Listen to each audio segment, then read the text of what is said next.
our system of government and our way of life. And we're talking about perhaps thousands of casualties. What's one thing that's very frustrating about reporting this story is we know that many, many people were inevitably very seriously hurt or killed in these explosions. We have 4 aircraft full of people, obviously, that were involved in these incidents, and an untold number of people who were in the World Trade Center at the time, in the surrounding area, and of course those individuals at the Pentagon as well. And you can only hope that in the time between the actual collision, the planes hitting the towers, and the time it took for those buildings to collapse, that large numbers of people were able to get down the stairs. You'd have to assume that power in the building was probably disrupted. Elevators may not have been usable, that they were able to get down smoke-filled stairways to safety before both of those towers collapsed. And as Pat Dawson just said, though, from the 60th floor up, it was very, very, very difficult. And there are 110 floors in the Twin Towers each in the World Trade Center. So you're talking about 50 floors, if his estimate is correct, of people. Now, the first explosion did occur at 8:42 in the morning.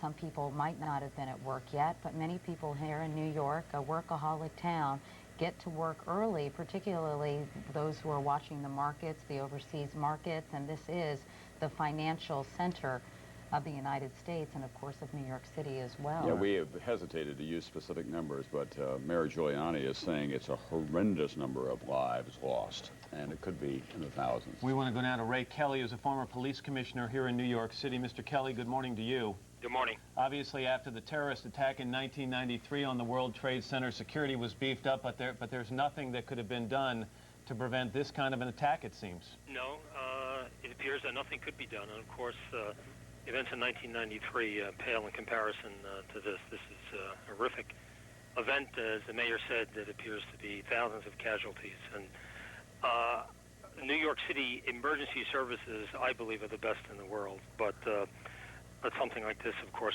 could overwhelm any emergency service. But I think there is, I guess, some consolation to say that they are the best. And unfortunately, we don't know how many of them have been injured or perhaps killed. Let me ask you a question about that, Ray. Is it true that the Center for New York Emergency is housed at the World Trade Center? Yes, that is true. It was shifted there a few years ago. It was up on the one of the, I think about the 7th or 8th floor in one of those buildings.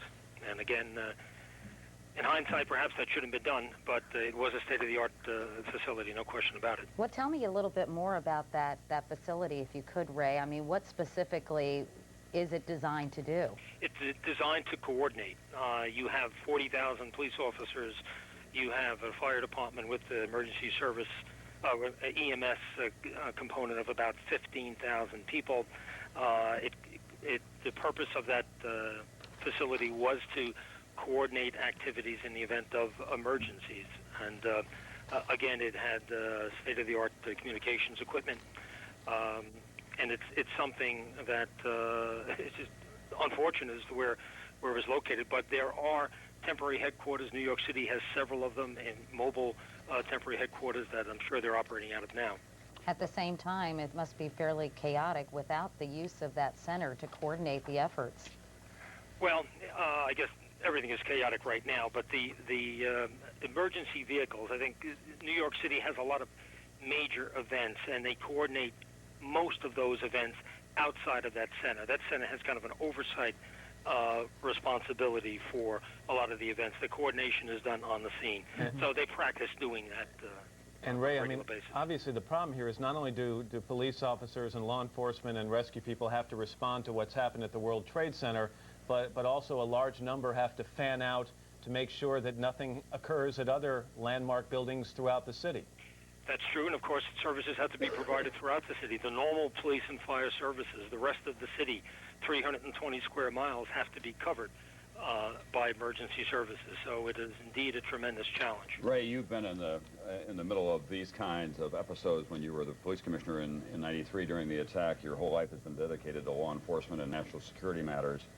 But aren't you stunned by the magnitude of this attack and the complete surprise of it all? Yes, and the complexity of it. I think we've relied for years on the relative lack of sophistication on the part of terrorist organizations. We've been very lucky, no question about it. We've had fairly good intelligence information, but then again, we knew nothing about the World Trade Center bombing before it happened. We had terrorists cross into our borders just before the millennium, December 14th of 1999.